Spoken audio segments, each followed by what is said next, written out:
Daddy, why are there Nazis in Ukraine? Well, that's because of the liar and thief.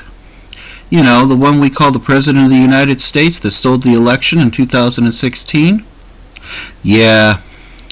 In 2014, he put Nazis in Ukraine. And he used his power because he was holding back $1 billion from them. At least that's my belief of the situation. You don't have to take my word for it. Just ask the sniffer-in-chief.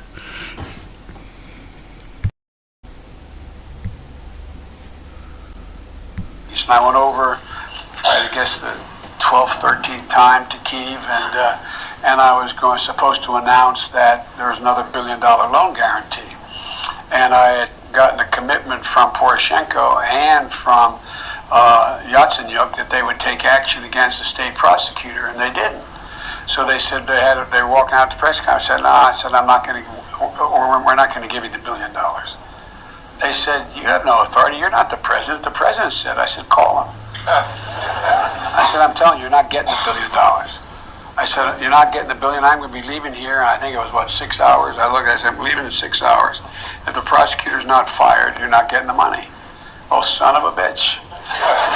Got fired. And they put in place someone who was solid at the time.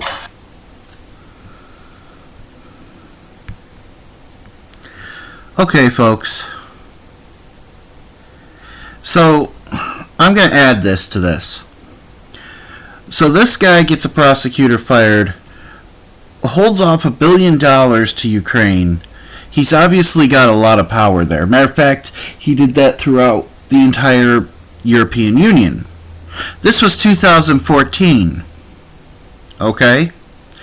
So, this man has this kind of power in 2014, literally can topple a government, which they already did. Okay, well, this was a little after 2014. Already toppled the government in 2014, leading to the Donbass's 8 years of being shelled by Ukraine, putting in Nazis. And who has this kind of power? And now he's president of the United States?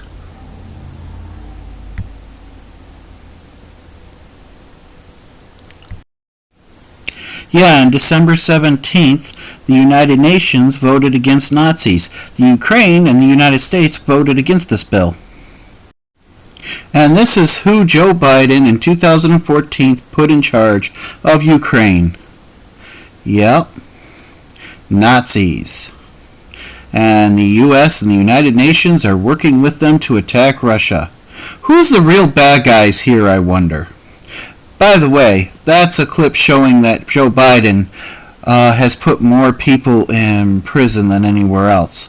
I guess for people voting for him, voting for a guy like this, really worried about racism? Wow, put more people, African Americans, in prison than anyone else I know. And this, folks, is what everything is really about, the Nord Stream 2 pipeline. Yes, folks, oil and gas, again. And yet, the United States has let thousands of these people in Ukraine, in the Donbass region, die by being shelled. And we get upset when Russia actually comes in to finally defend them. Just a little reminder of what the United States really fights for. You know, has nothing to do with people's rights.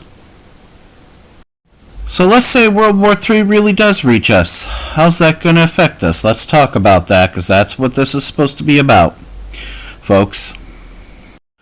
Well, you're going to have to deal with guys like these Crimson Berets, which are special forces. And they'd be setting up a lot of stuff, folks. They're not fun. Most likely, folks, you're going to be dealing with these supersonic, hypersonic missiles of Putin's. And he will bomb the crap out of you. Okay? That's mostly what would happen in the United States. And your buns won't do squat against those. Or these, which are the white swans which have nuclear weapons capability, are in Venezuela. And don't forget your drone submarines. He's developed a nuclear-capable drone submarine. They could be sitting right off our coast right now without us knowing. We'll also have to deal with the United Nations, but that's not the worst of it. It's these guys here. They're private military groups that the United States hires most of the time. Yes, and they will come into your country and destroy it, and our country will be the ones hiring these child soldiers from Africa that fight already. And yes, these child soldiers are already hired by our private military groups. And that's just a taste what you will be facing if we go to war. Don't forget, Taiwan and China make all our chips for all our military weapons. So we won't have much to deal with when they drop the dollar and all that other crap happens. By the way, China has most of our American dollars. And that's what Joe Biden brought us into.